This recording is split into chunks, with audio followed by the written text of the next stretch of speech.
दोस्तों अदानी ग्रुप की बात करें तो आज का दिन काफ़ी भारी लग रहा है अदानी ग्रुप के ऊपर। उसके पीछे वजह है कि एमएससीआई इंडेक्स ने दो कंपनियों को बाहर कर दिया है। उसके बाद में यहाँ पे ज़बरदस्त गिरावट का माहौल बना हुआ है। इसके बीच में अगर आप देखें तो अदानी ग्रुप ने बहुत बड़ा फैसला किया है, लेकिन एमएससीआई इंडेक्स की खबर इस पर भारी पड़ गई और इस वजह से माहौल गड़बड़ हो गया है। अब यहाँ पे सुप्रीम कोर्ट में इसकी सुनवाई भी हो रही है और जल्द ही इसके ऊपर कोई फैसला भी आता हुआ दिखाई देगा। क्या सेबी को 6 महीने का वक्त मिलने वाला है या फिर यहीं पर फैसला किया जाएगा, वो जल्द ही हमें समझ में आ जाएगा। उसके ऊपर क्या अपडेट होगी उसको जरूर डिस्कस करेंगे। लेकिन अदानी ग्रुप के लिए जो सबसे बड़ी प्रॉब्लम है इस समय फंड की कमी, और इसीलिए उन्होंने नए रास्ते तलाशने से शुरू कर दिए। इसके अलावा देखें तो अबू धाबी की कंपनी ने अभी क्लेरिफिकेशन दे दिया है अदानी ग्रुप के मामले को लेकर। क्या है उनका क्लेरिफिकेशन, उसको भी जानने की कोशिश करेंगे और आगे की क्या संभावना बन रही है अदानी ग्रुप को, इस वीडियो के माध्यम से सारी संभावनाओं को तलाशेंगे।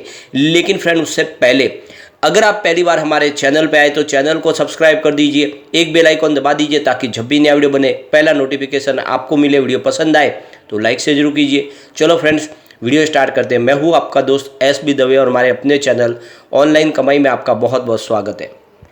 अभी 11 बजे के आसपास का टाइम है। अदानी इंटरप्राइजेस की बात करें 1978 के आसपास स्टॉक है। 0.33% की गिरावट देखने को मिल रही है। तो शुरुआत पॉजिटिव हुई लेकिन गिरावट का माहौल बना हुआ है। Adani ports and special economic zone की बात करें, स्टॉक इस समय 702 के आसपास है, जहां पे 0.87% की गिरावट है। तो यहां पर भी गिरावट का माहौल बना हुआ है। अदानी ग्रीन एनर्जी लिमिटेड की बात करें तो 899 पे स्टॉक है, जहाँ पे 1.57% की गिरावट है। तो ये गिरावट थोड़ी सी ज़्यादा दिखाई दे रही है। अदानी टोटल गैस की बात करो 812 पर स्टॉक है, जहाँ पे 5% का लोअर सर्किट लग गया है। तो ये ऐसे स्टॉक है अदानी ग्रीन और अदानी टोटल वगैरह जो या तो लोअर सर्किट लग जाते हैं या फिर अपर सर्किट लग जाते हैं। इसके अलावा अदानी ट्रांसमिशन की बात करें तो स्टॉक इस समय 885 के आसपास ट्रेड कर रहा है। 3.52% की काफ़ी बड़ी गिरावट है। हो सकता है कि यहाँ पर भी लोअर सर्किट लगे। अदानी विल्मा लिमिटेड की अगर हम बात करें तो स्टॉक इस समय 393 के आसपास ट्रेड कर रहा है। 0.35% की गिरावट यहाँ पर भी है। अदानी पावर लिमिटेड की बात करें स्टॉक 240 पर है, जहाँ पे 0.99% की गिरावट है। लगभग 1% की गिरावट यहाँ पर भी है। एसीसी सीमेंट 1818 पर है, जहाँ पे 1.83% की शानदार तेजी है। यह अकेला स्टॉक है जिसमें काफ़ी अच्छी हमें तेजी देखने को मिल रही है। और जो सबसे बड़ी बात है कि शुरुआत इसकी निगेटिव हुई थी लेकिन उसके बाद में यहाँ पे खरीदारी के दम पे स्टॉक बढ़ने लगा है।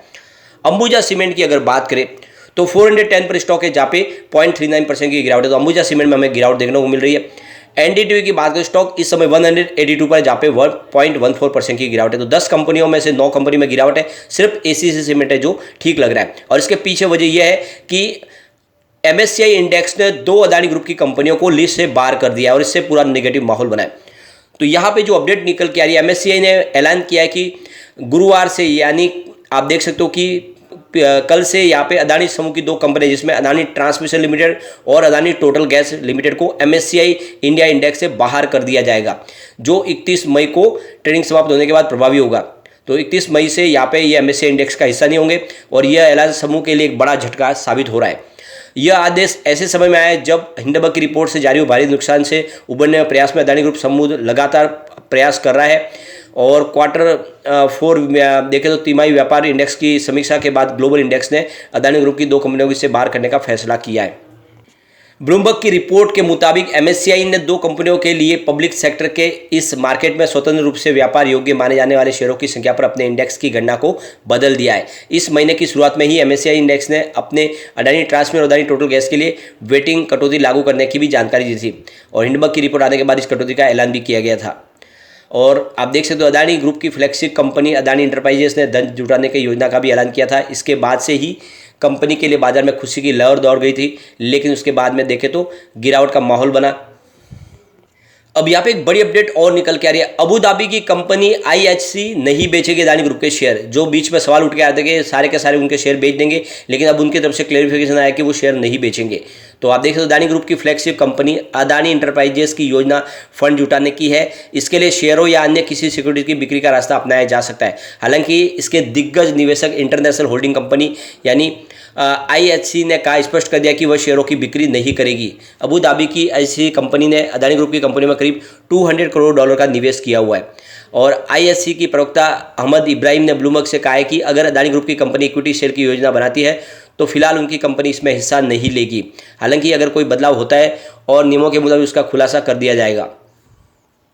आईएससी यूएई के शाही परिवार से जुड़ी हुई कंपनी है। अदानी ग्रुप की कंपनी में इसमें तगड़ा निवेश किया हुआ है। इस साल जनवरी में ही अदानी एंटरप्राइज का follow on public offer APO आया था, जिसमें आईएससी ने करीब 40 करोड़ डॉलर के निवेश की बात कही थी। हालांकि हिंडनबर्ग की रिपोर्ट के चलते अदानी ग्रुप के शेयरों में भारी बिकवाली शुरू हुई और उसके बाद में एपीओ को वापस लेने का फैसला भी किया गया। लेकिन आईएससी है जो उसमें भरोसा बनाए हुआ, लेकिन जो उन्होंने पैसे लगाए थे वो सारे पैसे आईएससी को वापस भी कर दिए गए।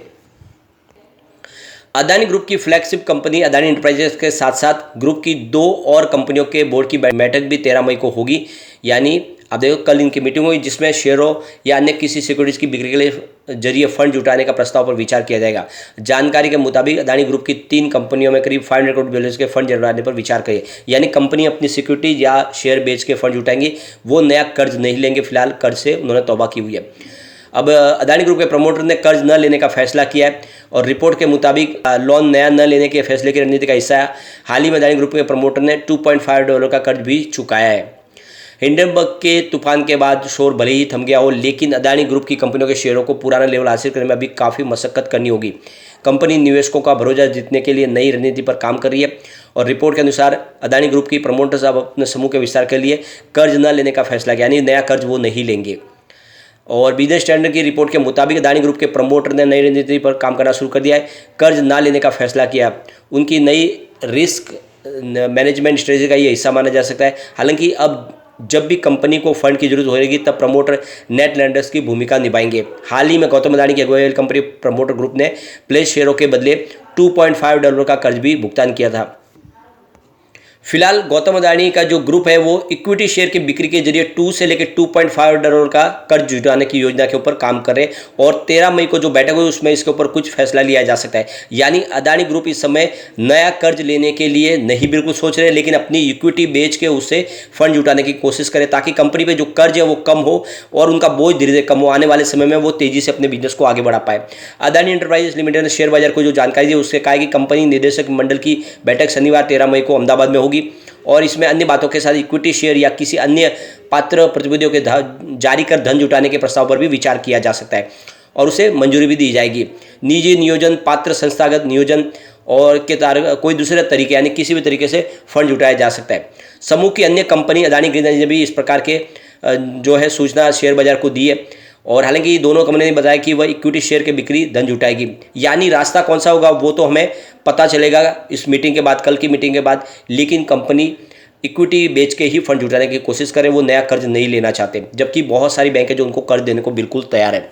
और दूसरी तरफ देखें तो सुप्रीम कोर्ट में सुनवाई आज हो रही है और इस मामले में अब क्या फैसला सुप्रीम कोर्ट देगी वो देखना होगा। क्या सुप्रीम कोर्ट 6 महीने का जो वक्त मांगा है सेबी ने वो उनको देगी या फिर सुप्रीम कोर्ट इसके ऊपर अपना कुछ और फैसला देगी। क्या समय कट करके कम दिया जाएगा, 1 महीने या 2 महीने का दिया जाएगा या बिल्कुल नहीं जाएगा, ये भी देखना होगा। सुप्रीम कोर्ट में जो सुनवाई होगी उसके बाद में आगे की रणनीति तय हो सकती है अदानी ग्रुप को लेकर।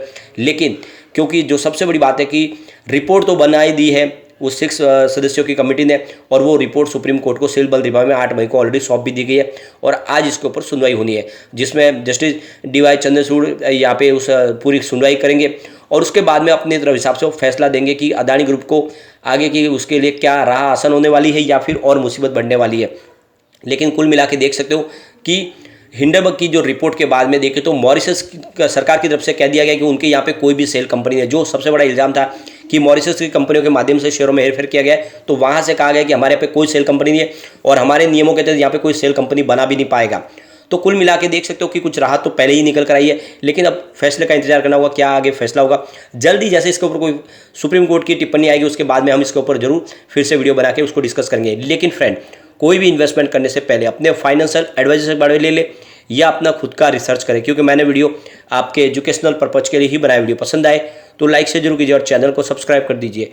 Thank you friend.